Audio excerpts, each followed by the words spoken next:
just you get to choose. Right? Like here's the scenario. The environment gives us something which can be perceived as negative, can be perceived as not working, can be perceived as problematic. The world's ending. But we get to choose to see it like that, or we get to choose to see it as an opportunity. So clearly that it's my responsibility now to do that for other people. If I have information and, other people's success is my success and vice versa. Because you know what? Like, the challenges or the roadblocks are the journey themselves. There's no big things. It's all little things compounding on top of each other.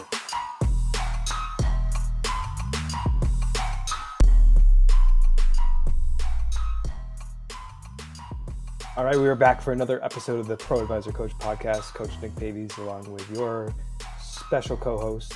Well, we're both special. A special co-host Nick Davies and this other special co-host Josh Becker. What's up, Coach? It's specialty depending on how you want to look at it, right? Everything. I love it because nothing has any meaning except the meaning we give it, and that's a great example of that, right? You just play on it the way you want to play on it, and that's great. Language is a beautiful thing. It's like it's an art, the art of language. Well, I want to start by talking about my day today because specifically the structure of my day and how that has been feeling pretty good. I recently started group coaching specifically for financial advisors that want to add zeros to their business but don't want to sacrifice time with family or their health. And it's so great going in better than I thought it was going to go. And it's a 10 o'clock on a Thursday morning. Today's Thursday as we record here. And I had a client before that. I had a couple of clients after that group coaching, like 30 minutes for some lunch, then a mastermind that I'm in, then a couple more clients, then this podcast, and then a training that I'm in after this for another hour and a half. And so that in itself is quite a lot. And but I've been really excited about using days differently. And this was been my biggest example of this most recently.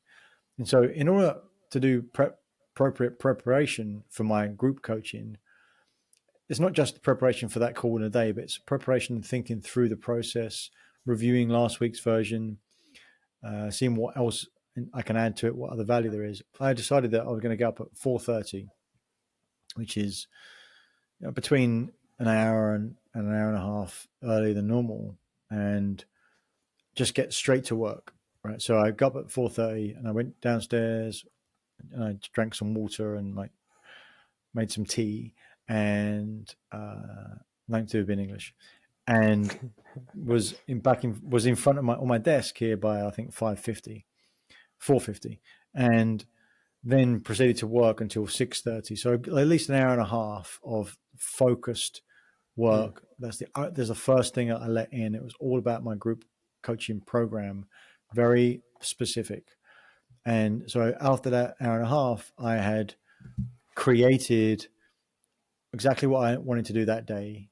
So obviously a lot of the content is already there, but it's just what's specifically for this group, what's my reflections, and just be really on point with it. And that's the most effective way to do it, because if I did it the day before or the few days before, I'd have to recap and to remind myself anyway. And so it's just there right in front of it.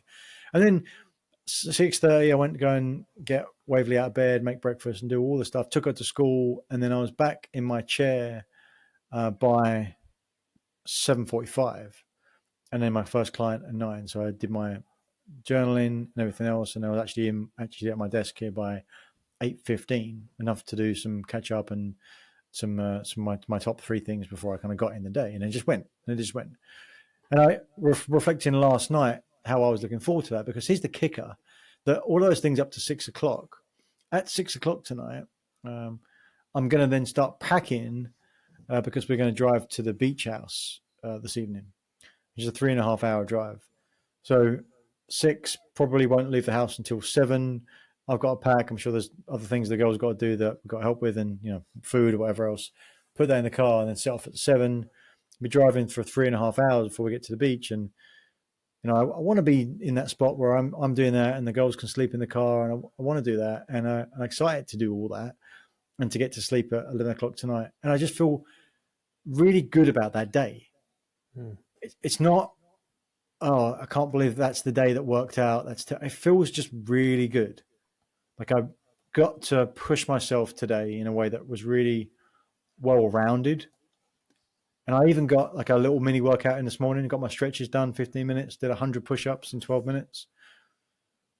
And it just feels a complete day. I had like 2 prospect calls in the middle as well. So in fact, let me tell you, 1, 2, 3, 4, 5 regular client calls plus the Accelerate group, 2 prospect / previous client calls, and then the mastermind podcast, and then a group training that I'm in as well. So I feel really good about that. And I don't want to do that every day. Obviously, that's going to burn me out. But I love the concept of thinking about the days being different. That's pretty new. Taking some of that concept from the books I've been loving, 10X Easy and 2X, and what they talk about in there as well is the concept of different types of days. Right. And then you've got a lot to say about this, Coach, because of your current new setup as well, I expect. But they talk about, we've got the industrial way that we work. Like most people work like old school in the industrial way, right? 9 to 5, 5 days a week. And obviously we're working a different, things are shifting, and there's big in the last few years to know that isn't the model that's necessarily the right model, but still it's the prevailing thing, like it's the default. But it's actually not true for everyone. If you think about entertainers and athletes, they don't work in that model. What do they have? They have practice days and performance days and free days. Performance days are when you're out there doing the performance, the thing that everyone's watching you for. Like in a business, that would be the thing that actually you deliver your work on, the thing you actually get paid to do. And everything else is around optimizing for that performance. So if you're not performing, you're either resting, so it's a free day, or you're practicing. Right? It's a buffer day. So you're behind the scenes. Like, so, maybe think about being on stage, right? Either you're on stage performing a performance day, or you're behind the scenes as a buffer day, practicing, putting things together, making sure everything's ready. And then the other thing is just the free days where you don't do buffer stuff, you don't do performance stuff, you just do anything but, right? And having that set up in a way where you've got mostly free days, and then you've got like the right allocation of practice and buffer days, practice and execution days or performance days, and none of those days overlap. You can't practice in the morning, perform in the afternoon. It's a whole day.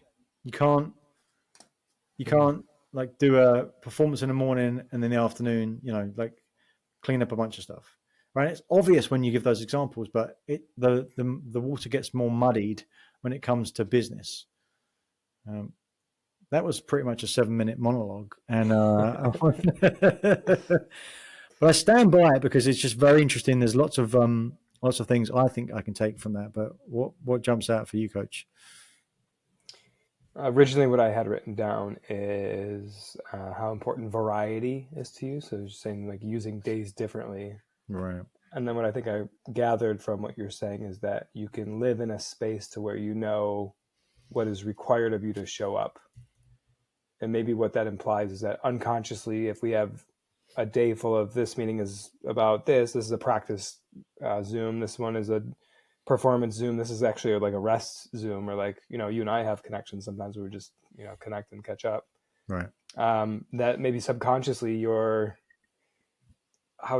energy might be fragmented. It's like, well, I got to change this and change my perspective. And like, if you have a day full of the same thing, you can perform more optimally. Is that kind of how you're thinking? Is that right? Yeah. Have you ever had a day where you didn't have anything in the morning? Actually, I think you do have lots of days like this. Like, you don't have much in the morning. You'll have like one Zoom in like 2 or 3 o'clock when it's a client call. Mm-hmm. And although you've got all that time in the morning and it's not wasted, you're using it, you're still thinking, I've got that call later. Yeah. And it's never, there's something magical about overnight wiping the slate clean. Yeah. If you got, it's like, I can't like really do anything I want because I've got to make sure I'm back at this time. That's what I'm talking about. Yeah. Yeah. I am fresh off of a full week off that I took last week. Yeah, Right. that's very different. Yeah. Well, I bring that up because there were Okay. times or opportunities where it came up with like, I could take one meeting that day, or like, this isn't really directly work related, but it's a Zoom. And it was probably that split of like either 2-3 or 3-2, where 2 or 3 of the days were like completely nothing. And then 2 or 3 of them, the opposite, were I had like 1, maybe 2. And you're absolutely right. It felt different of like the extreme articulation of this is the impending doom, but that's not really what I mean by it. But you know what I mean by that? Like it's coming. Like I can't just completely relax into the day. Yes. There's like, this is coming. Even if I like that thing, right? So it is distracting and some form of that kind of takes my attention away from the original reason that I set the intention for having that day off. All right. Yeah, that's exactly it. Right. So, I mean, what a cool experience to learn from, and commitment. I feel it seems to me you put that in play pretty quick from when you made the commitment to be able to do that. Did it feel like that for you? Was it because that would be really challenging for me to do? But is it how? It was somewhat strategic. Half the reason I did it for that week was because I was returning from a hockey tournament where I was away all weekend. So I remember the last one I did that when I came back on a Monday. I think we even recorded a podcast about it. Felt out of sorts, didn't feel good. Right. So this one I was like, well, I want to take a week off sometime in that month. Wouldn't it be perfect if I did it on the week I was traveling back, the week after I was traveling back on a weekend from? Okay. Mm-hmm. All right. So what's your assessment overall? Like, is the next one scheduled already? Was it an experiment, or is it just like this is going to be it? Yep. So it was my intentions from. This is good to share because we talk about a lot of things of like reflecting on a full year's time period or setting intentions for 2024. This came from me reflecting on 2023 and what I want 2024 to be like. So what I identified was I want 4 full weeks off throughout the year, but I'm just going to determine which weeks those are. And then during the months that I don't take that full week off, I want to take just one random weekday off and just clear that schedule. So then it was just going through. I had this schedule and I said, it's going to be that day and that day. I started with what I knew. So like around holidays, or like I take an extra day off. I think July 4th is on like a Wednesday or Thursday. So I want to take that Friday off. So I filled in what I knew and just kind of reverse engineered the rest. And what I came out with was I'm taking this time off in this month, and this time off in this month, and this time off in this month. And then it was once I make that commitment, like I make it true for everybody else. And they're like, okay, cool. So it's scheduled the whole year. Yep. Now some of it, it might be tweaks and changes, but yeah, sure. I know the week in October that I'm taking off. Yes.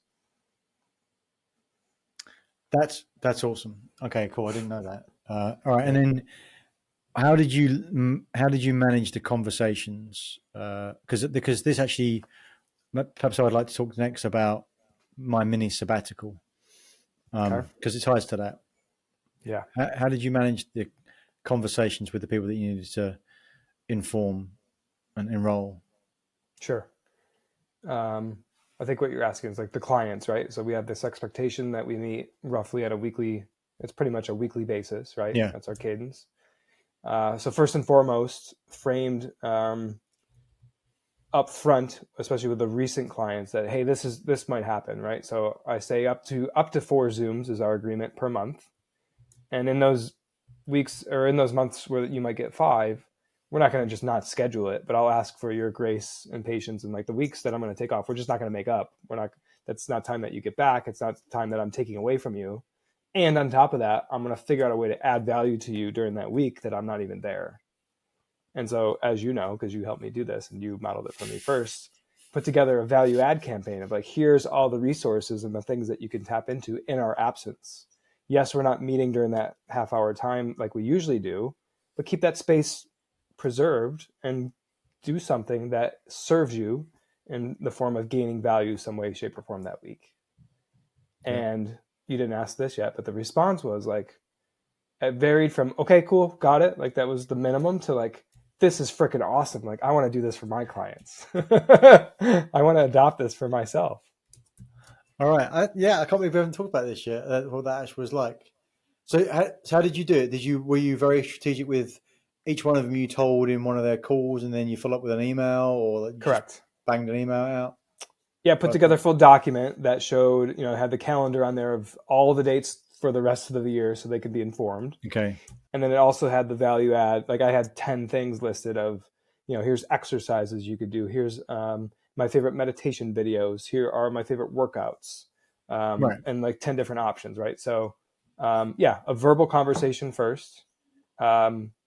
Also, with a little hint, nudge, of like, I'm modeling this for you because a lot of what we work on is preserving your time and your space. And it's not easy maybe to have this conversation, but I'm having it with you. This time for me is going to be restorative and reflective and maybe even strategic. And the way that I optimize that is taking the whole week off or taking these days off. And it just so happens that our normal time might fall during these times. Here's how we're going to handle it. Everybody's like, yeah, cool. All right. Let me know.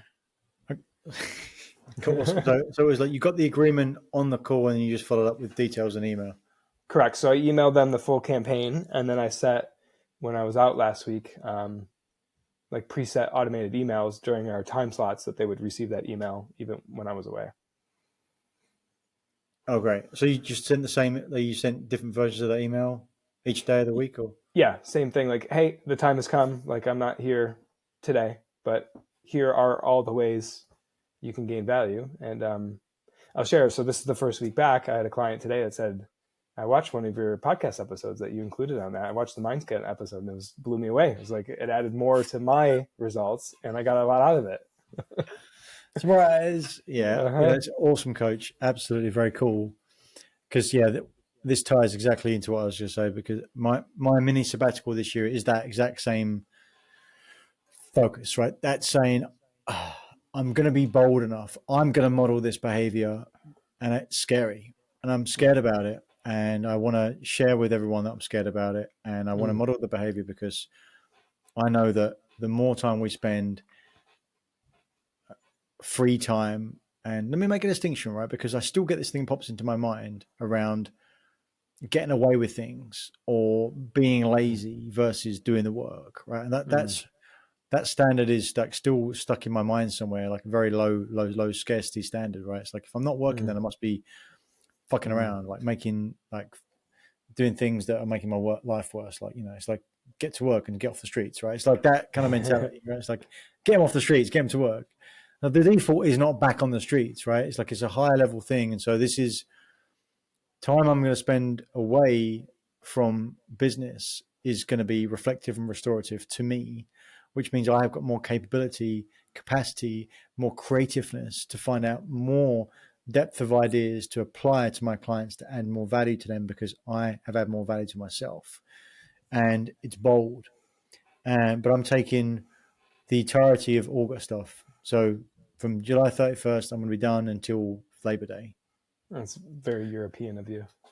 Oh, you're not European. I forgot about that. I don't know what they do in Europe, but they take full months. I think that's the norm over there, especially in the summer. They take full months. Is off. it? Yeah. I don't know, but I know in England that you take time off in August for sure, like school holidays and everything else. But and so part of that is that I do have a vacation at that time, which is a trip back to England and family stuff and everything else. And so it's not a full month of just being here. So there is that. I suppose it's not really a caveat, but just that's what I'm doing with it, and that will be in itself more valuable, right? Because I'll already be ready. Like I won't be on the vacation thinking, oh, I'm just tired. Like I've gone through that rest, and I'll be out to the reflection piece already. So I've taken that time off, and I've been thinking about what, to your point, all of those things you just talked about. What can I give such that it's going to be more valuable? So here's the brief. What can I give such that it's more valuable that I'm not there, but that when I come, they can't wait for me to come back because I know it's going to be more valuable still. Right. So you've got double issue. It's like, oh, yes, have your cake and eat it too. Yes.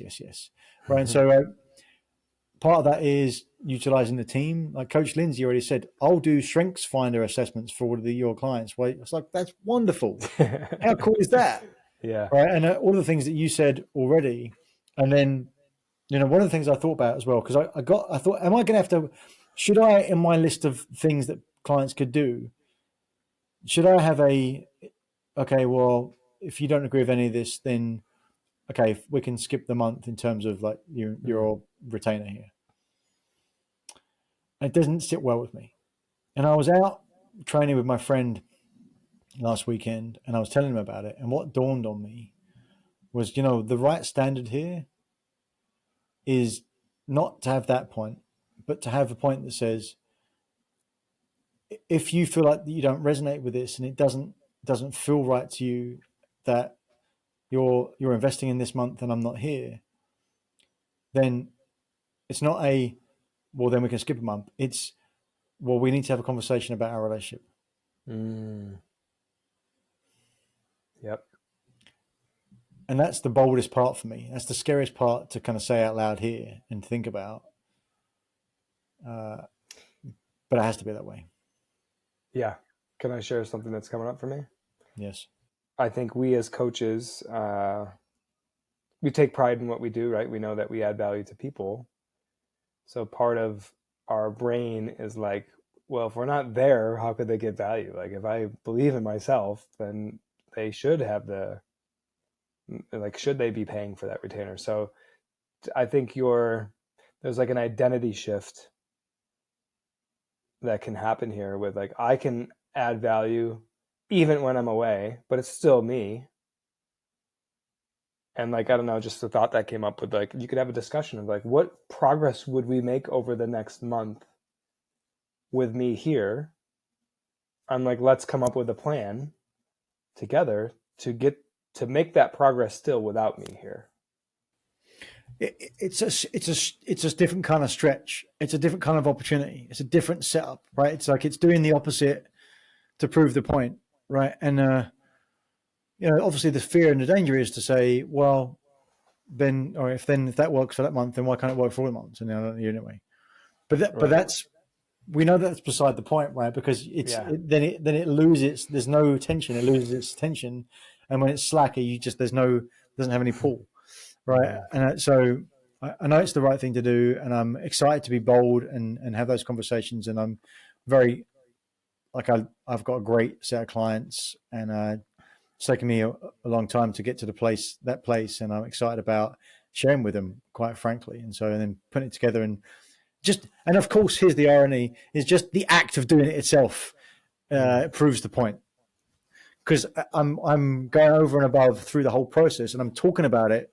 It's February now. I won't do that until August. I'm talking about it now, so it's already adding value.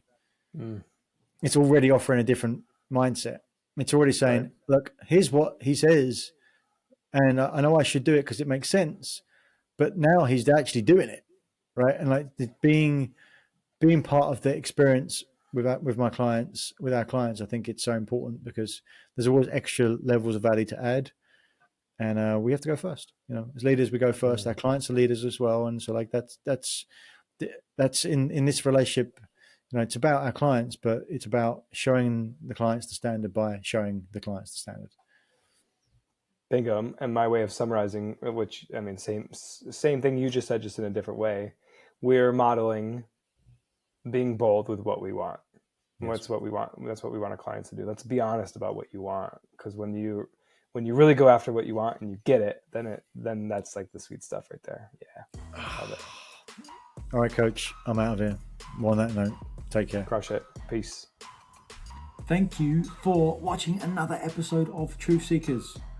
We appreciate your interaction, so please comment, like, subscribe to YouTube, Apple Podcasts, or Spotify, wherever you get your podcasts. And if you want more, check out some of our links to our masterclass, The Achiever's Mindset, and come join our LinkedIn group.